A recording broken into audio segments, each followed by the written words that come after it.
కార్తీక పురాణం 10వ అధ్యాయం. ఆజామీళుని పూర్వజన్మ వృత్తాంతం గురించి ఈ వీడియోలో మనం తెలుసుకుందాం. ఆజామీళుని పూర్వజన్మ వృత్తాంతం. జనక మహారాజు వశిష్ఠుల వారిని చూచి, మునీంద్ర, ఈ ఆజామీళుడు ఎవరు?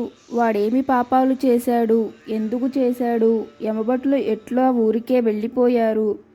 తమ ప్రభువైన యమధర్మరాజు ఏమని సమాధానం చెప్పుకుంటారు? మొదలైన విషయాలన్నీ వినాలని కుతూహలంగా ఉంది. దయతో వాటిని వివరించండి అని ప్రార్థించాడు. జనకుని సందేహాలు విన్న వశిష్ఠుల వారు అలాగే అని ఆజామీళుని పూర్వజన్మ వృత్తాంతాన్ని వివరించారు. ఓ శత్రుసూదన, విష్ణుదూతలు మాటలు విన్న యమభటులు యముని సన్నిధానమునకు వెళ్ళి జరిగిన వృత్తాంతాన్నంతా విన్నవించుకొని, మహాప్రభు, మహాపాపాత్ముడు, దురాచార పారాయణుడును, నిత్యకర్మలు చేసినవాడును అయిన ఆజామీళును వైకుంఠమునకు తీసుకుని పోయారు. మేము వారిని తీసుకుని రాగల శక్తి లేకపోవటం వలన ఏమీ చెయ్యలేక తిరిగి వచ్చాము అని భయపడుతూ చెప్పారు. ఆ మాటలు విన్న యమధర్మరాజు కోపం హద్దులు మీరిపోయింది. కండ్లు ఎర్రబడ్డాయి. యమభటులు తాను స్వామి రూపాన్ని చూడలేక వెనకడుగు వేశారు. ఇంతలో యమధర్మరాజు ఆ విధముగా జరుగుటకు గల కారణాన్ని దివ్యదృష్టితో చూచి, యథార్థాన్ని గమనించి శాంతచిత్తుడై, దుర్మార్గుడైన ఆజామీళుడు మరణకాలంలో హరినామస్మరణ చేయటం వలన విష్ణుదూతలు వారిని వైకుంఠం తీసుకుని పోయారు. ఎంతటి పాపాత్ముడైనప్పటికీ మరణకాలంలో తన పేరు తలపెట్టినట్లయితే వాళ్ళ పాపాలన్నీ విష్ణు భగవానుడు హరించి తన దగ్గరకు చేర్చుకుంటాడు. నోరు విప్పి భగవన్నామం ఉచ్చరిస్తే చాలు, అగ్నిహోత్రుడు వలె అన్ని పాపాలు బూడిద చేసి వేస్తాడు. ఎవ్వడు భక్తితో శ్రీమన్నారాయణని ధ్యానిస్తాడో అతడు జీవన్ముక్తుడు అనబడతాడు. వాడు తుదకు శాశ్వతమైన మోక్షాన్ని పొందుతాడు అని మౌనంగా ఊరుకున్నాడు. జనక మహారాజా, ఆజామీళుని పూర్వజన్మ వృత్తాంతం చెబుతాను విను. ఆజామీళుడు అంతకుముందు జన్మలో సౌరాష్ట్ర దేశంలో ఒక బ్రాహ్మణ కుటుంబంలో పుట్టి పెరిగి పెద్దవాడై ఒక శివాలయానికి పూజారి అయ్యాడు. ఆ ఆలయంలో వస్తువులు అన్నింటినీ అపహరిస్తుండేవాడు. స్నానం సంధ్య మాని ఆచారాలు విడిచిపెట్టి ఆయుధాన్ని చేత్తో పట్టుకుని తిరుగుతుండేవాడు. స్మార్తం చదువుకోని వాడై ఉండడం వల్ల స్వామి పూజ చేసేవేళ ఒక్క మంత్రం కూడా చెప్పేవాడు కాదు. పూజను ఏ విధంగా చేయించాలో కూడా తెలియదు. దేవుని ఎదుట కాళ్ళు చాచుకుని కూర్చునేవాడు. స్నేహితులతో అనేక మాటలు చెబుతూ దురాగ్రహం కలవాడై ఉండేవాడు. యుక్త వయసులో ఉండటం వలన బాగుగా అన్ని రకాల భూషణాలు అలంకరించుకుంటూ ఉండేవాడు.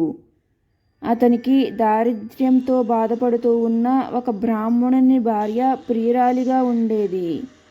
ఆమె కూడా రూప యవ్వనాలతో కూడుకున్నదై దేహావేశం వల్ల ఆజామీళునికి ప్రాణం ఇచ్చేది.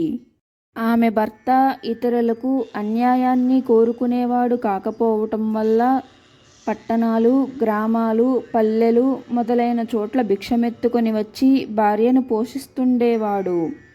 ఒకనాడు భిక్షాటన ముగించుకుని ఆకలితో ఇంటికి వచ్చి ఈ దానపు మూటను క్రింద పడవైచి, ఆకలి చంపుతుంది, గ్రుక్కెడు మంచినీళ్లు ఇమ్మని భార్యను అడిగాడు. అప్పుడామె తన మనసంతా ఆజామీళుని మీదనే ఉండడం వల్లను, గర్వం చేతను, ఇంటి పనుల యందున్న తొందర వల్లను సమాధానం ఇవ్వలేదు. అప్పుడా బ్రాహ్మణుడు కోపముతో ఆమెను కర్రతో బాదాడు. శరీరం మీద దెబ్బ పడగానే ఆమె కోపంతో ముందు వెనక ఆలోచించకుండా భర్తను పిడికిలితో గుద్దింది. ఆ విధంగా భార్య చేతిలో దెబ్బతిన్న బ్రాహ్మణుడు సహించలేక ఇల్లు వదిలిపోయి పొరుగుళ్లలో తిరుగుతూ భిక్షన్నాన్ని భుజిస్తూ భగవంతుణ్ణి ధ్యానిస్తూ కాలం గడుపుకుంటున్నాడు.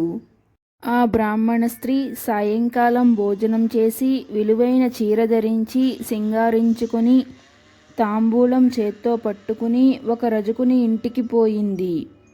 ఆ చాకలి మంచి రూపవంతుడై ఉండటం వల్ల అతనితో ఆ రాత్రి గడపాలనే కోరిక కలిగి తన ఉద్దేశాన్ని వాడితో చెప్పింది. ఆ మడేలు మంచివాడై ఉండటం వల్ల ఆమె కోర్కెను కోపగించుకొని, ఓసి మూర్ఖురాలా, ఈ నిశివేళ మా ఇంటికి ఏ కారణం లేకుండా ఎందుకు వచ్చావు? నీవు బ్రాహ్మణ వంశంలో జన్మించావు. నేను నీచకర్మతో జీవించేవాడిని. నీవు కోరినప్పటికీ నేను అంగీకరించడం మహాపాపం అవుతుంది. నేను ఇంతకంటే నికృష్టమైన జన్మ ఎత్తవలసి వస్తుంది. నీవు వచ్చిన దారిన పొమ్మని చెప్పినప్పటికీ వినకుండా వాదులాడుతూ కూర్చుంది. ఆ రజకుడు సహించలేక కోపంతో ఆ బ్రాహ్మణ స్త్రీని రోకలితో బాది ఇంటి నుండి వెళ్ళగొట్టాడు. అప్పుడామె అవమానంతో అతన్ని విడిచిపెట్టి రాజమార్గాన పోతూ అచ్చట ఈ పూజారి ఆజామీలుని చూచి అతని చెయ్యి పట్టుకుని వేగముగా అతని వెంబడి వచ్చి అతనితో ఆ రాత్రి తన కామేచ్ఛను తీర్చుకుంది. మరుసటి ఉదయాన్నే నిద్రలేచిన తరువాత తాను గత దినం చేసిన పనికి పశ్చాత్తాపడి భర్తని వెతుక్కుంటూ వెళ్ళి అతనిని కలుసుకుని జాలి పుట్టించే మాటలు చెబుతూ కాళ్ల మీద పడింది. దయాద్ర హృదయుడైన బ్రాహ్మణుడు ఆమె కోరికను మన్నించి తిరిగి ఇంటికి వచ్చి కాలం గడుపుతున్నారు. ఈ విధంగా కొంతకాలం గడిచింది. ఆయువు తీరడం వలన ఆజామేలుడు చనిపోయి రౌరవాది నరకాలన్నిటినీ అనుభవించి తరువాత సత్యనిష్ఠునికి కొడుకుగా పుట్టాడు. కార్తీక మాసంలో వచ్చే కృత్తికా నక్షత్ర యోగంలో భగవద్దర్శనం చేసుకున్నట్లయినా 7 జన్మలలో చేసిన పాపాలు కూడా నశించిపోతాయి. కనుక వీడు హరినామ స్మరణ చేయటం వలన అన్ని పాపాలు హరించిపోయాయి. కాలాంతరంలో ఆ బ్రాహ్మణ పత్ని కూడా మరణించి నరక బాధలు అనుభవించి మరలా భూమి మీద కన్యాకుబ్జ దేశంలో చండాల జాతిలో పుట్టింది. అప్పుడా పిల్ల తండ్రి ఒక బ్రాహ్మణుని దగ్గర చేరి ఆమె జాతకం ఎలా ఉంటుందో చెప్పమని కోరాడు. అప్పుడా బ్రాహ్మణుడు ఈ బిడ్డ పితృగండంలో పుట్టింది, ఈమె ఇంటిలో ఉంటే నీవు బ్రతకవని చెప్పాడు.